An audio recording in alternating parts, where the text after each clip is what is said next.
Well, Raptor fans, you win some, you lose some. And the Raptors fall 108-97 over the Milwaukee Bucks.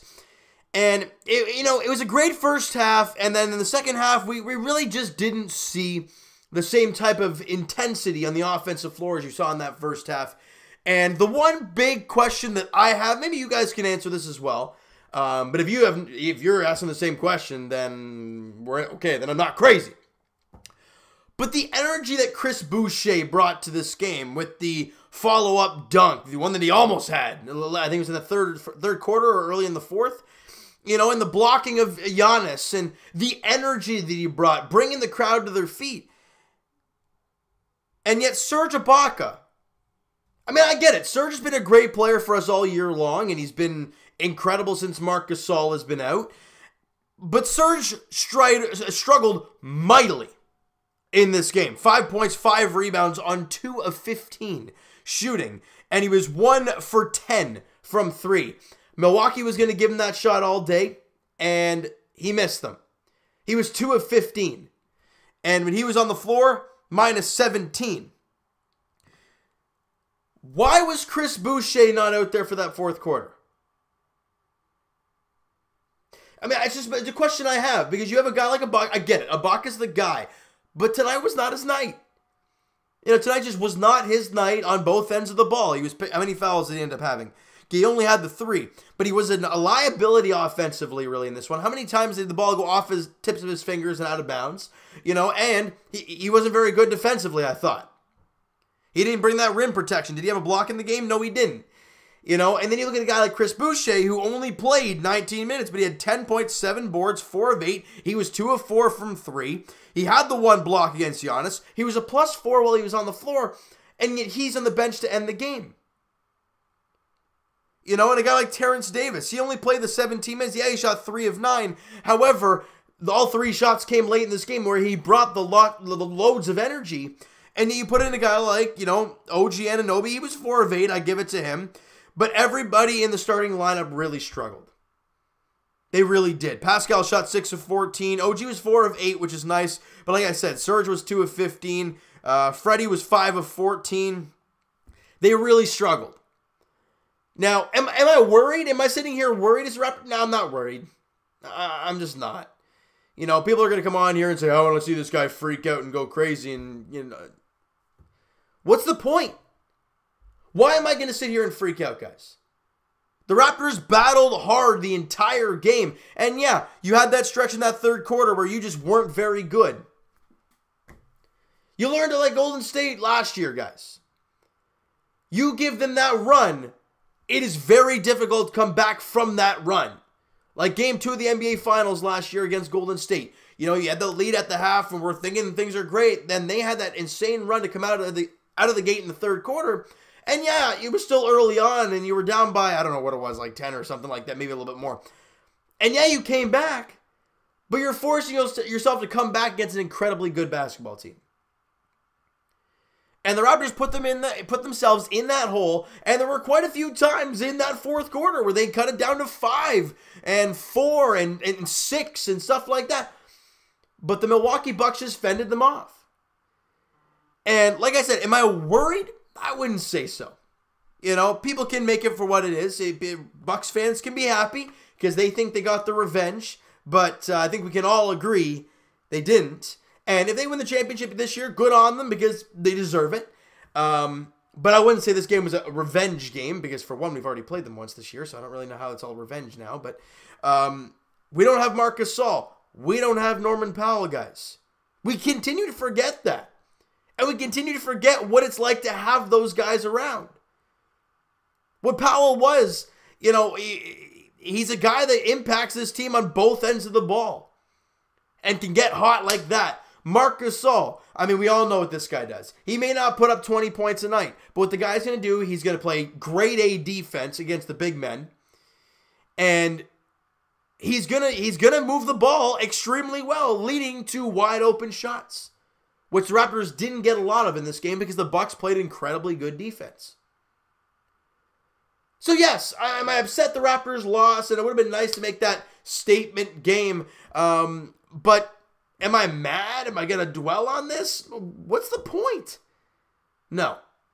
And if any Raptor fans are angry, okay, you can be angry, guys, but I don't see the point in dwelling on a game like this. Look, the team fought hard.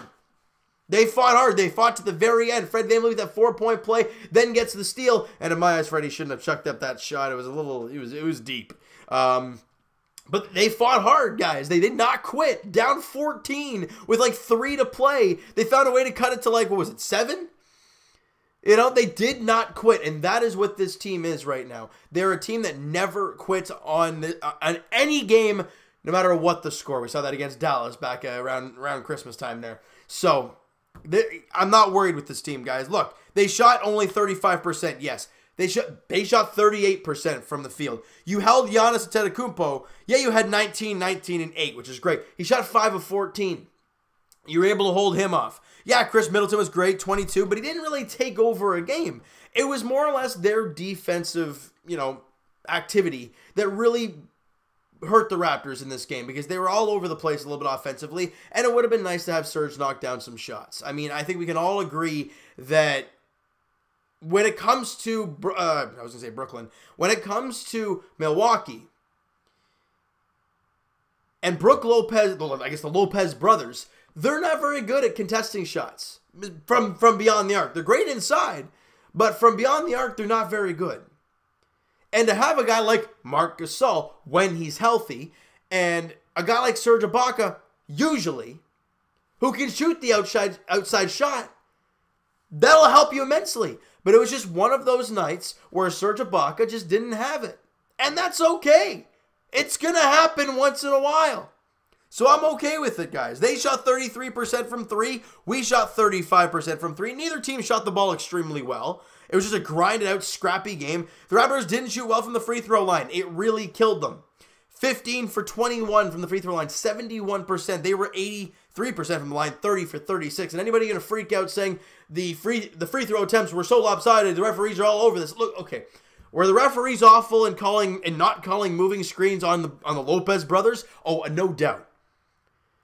But the reason we didn't get free throws is because we took 52 threes, guys. 52. We took 91 shots. So the reason you didn't get to the free throw line a lot, you did late in the fourth quarter because you were driving and trying to be grindy, and it worked to get to the line. It was just unfortunate you weren't knocking down your shots, and that's just the way it goes sometimes. They out-rebounded us by 10. Offensive glass, we actually won that 9-8.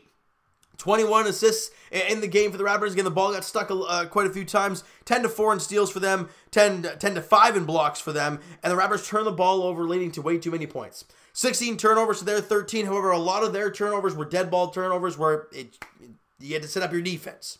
Ours, well, there was an issue. I don't know how many points they had off of turnovers. We had I think it was 17 turnovers, leading to like 17 or 18 points. And they had 13, but only led to like 5 for us. And that's the difference between the live ball turnovers and the dead ball turnovers, because it makes a huge difference. And, points in the paint, we were -6 in this one, 28-22. Second chance points, yes, we won the offensive glass, but we didn't make do with it. They won 14-6 in the second chance category. And in the fast break, 17-8 in favor of Toronto. Good stuff there. But again, you can't turn the ball over against a team like this. You can't give them extra opportunities in the offensive glass because they make you pay. You got to be pretty much perfect to beat a team like this. Milwaukee is a really good basketball team. I mean, no doubt. Was that their 50th win tonight? I don't know I think that was their 50th win. They're probably 50-8. I mean, that's an incredible record. They're one of the best teams in basketball, if not the best team in basketball. And they're showing it. But the way this Raptor team battled tonight, the way this team fought, you got to give them credit. I mean, if you don't, then you're clearly just looking at scores and don't care. If you're a hardcore fan that knows, as Kawhi Leonard said last season, the regular season is just practice for the playoffs. And if the Raptors can stay in the second seed, we won't have to see them until the Eastern Conference Finals, obviously if both teams get there. So for Raptor fans wondering, we don't care if you lose all 4 to Milwaukee in the regular season. Who cares? Or 5, or how many times we play them. You get that number 2 seed. That's where we all want to be. And that is to keep an eye on the Boston Celtics and how are they doing right now. They're up by 2 against the Portland Trail Blazers. But like we talked about, that win yesterday against Indiana was that much bigger, because now you have a 2.5 game lead. Now you lost today. Even if Boston wins today, you still have that 1.5 game lead. So you're okay. We're all good Raptor fans. We don't need to freak out too much over a game like this. Now let's get to the player stats. All right, we talked about the shooting percent, or the field goals for all the starters. Pascal's 22 points, 6 rebounds, and 3 assists in this one. He had a block in the game, turned the ball over 4 times, was a -20. Like I said, the starting unit really wasn't good enough tonight. OG 11, 5 and 4, 4 of 8 shooting, 2 of 3 from 3, 1 of 1 from the line, had a couple steals in the game. Yeah, he was a -20. Again, like I said, the starting unit was just not good. We already talked about Serge Ibaka. Kyle Lowry struggled mightily shooting the ball. 10 points. Yeah, but he had 4 boards, 6 assists on 2 of 12. That's not very good. And 5 of 6 from the free throw line. 1 of 7 from 3. Lowry and Serge combined 2 for 17. You just can't win like that, guys. You just can't. I mean, yes, Siakam was 5 of 9 from 3, but your guys need some consistency here. And Lowry was a -13 on the floor as well. Fred VanVleet, 14 points, couple boards, 1 assist on 5 of 14, shooting 3 of 9 from 3. Had a steal in the ball game. He was, like I said, -14. Not very good for Freddie either. But then the bench did a job. They did great. Boucher, like we talked about, 10 points, 7 boards in 19 minutes, 4 of 8 shooting, 2 of 4 from 3. Had a block and was a +4. He was great. Rondé Hollis-Jefferson, he gave you energy. What he gives you all the time. 6 points, 8 boards, couple assists on 3 of 6 shooting. Missed the 1 free throw he took, but he had 2 blocks in the game. Was a +7. He did a job. And Terrence Davis played 17 minutes, 10 points, 4 rebounds, couple assists on 3 of 9 shooting, 3 of 3 from the free throw line. He was only 1 of 5 from 3, which is tough because Terrence Davis is usually money from beyond the arc. And had 1 steal in the ball game, was a -2 while he was out there. And then Matt Thomas, again, I'm still not sure why they didn't play him more often. But whatever. 9 points, couple boards, 2 assists in 12 minutes, 3 of 5 shooting, 3 of 5 from 3. He was a +10 when he was on the floor. I mean, I get maybe not playing Matt Thomas because your other guys were playing okay.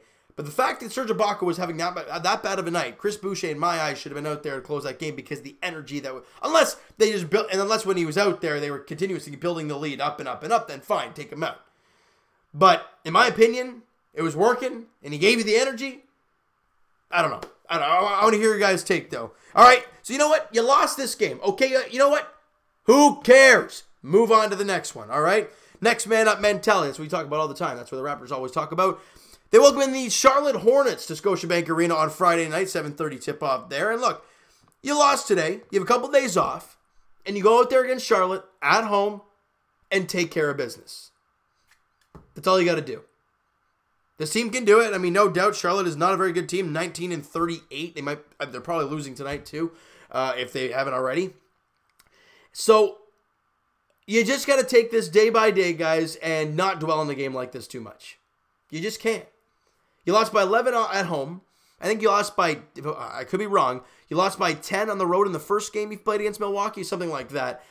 You're right in these games. And in that game, you were right in the game as well.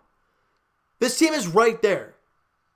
They haven't been healthy all year long, and they're trying to find ways to get wins, yet they're still 42-16. Anybody freaking out is crazy. One step at a time, people, all right? And that is Charlotte on Friday night, 7:30 at Scotiabank Arena, all right? So you know what, guys? That is going to do it for this one. If you enjoyed the video and enjoyed the basketball game overall today, smack the like button to appreciate that. Hit the subscribe button if you guys have not already. Comment down below your thoughts on the game. Who is your MVP from today's game from the Toronto Raptors standpoint? Mine, that's a tough one. That's a tough one because none of the starters deserved it. I'm going either Boucher or Terrence Davis. Those are my 2 guys in this one. You can say Matt Thomas if you want, but I don't know. You didn't play enough to get an MVP for me. But those 2 guys I thought played a really good game coming off the bench, and I think they deserved more time in this one. But that's just my opinion. You guys can let me know in the comments what your thoughts were about this game and what you thought Nick Nurse should have drawn up or whatnot. Let me know in the comments below, guys. All right, Twitter is down below for myself. Follow up, send me a DM, do all that great stuff. Also, the Patreon link is down below. Sign up for that if you guys are interested. And I will talk to you guys Leafs edition very shortly as they beat the Tampa Bay Lightning tonight. We'll talk about that very shortly. And as for our Raptors, as we've talked about, their next contest is on Friday at home against the Charlotte Hornets. I think they wrap up that 5-game homestand before they head out to Denver on Sunday at 6 o'clock. So one game at a time. Friday, Charlotte in town, 7:30 tip-off. Thank you guys so much for listening and watching. Hope you guys enjoyed the video. Talk to you guys then.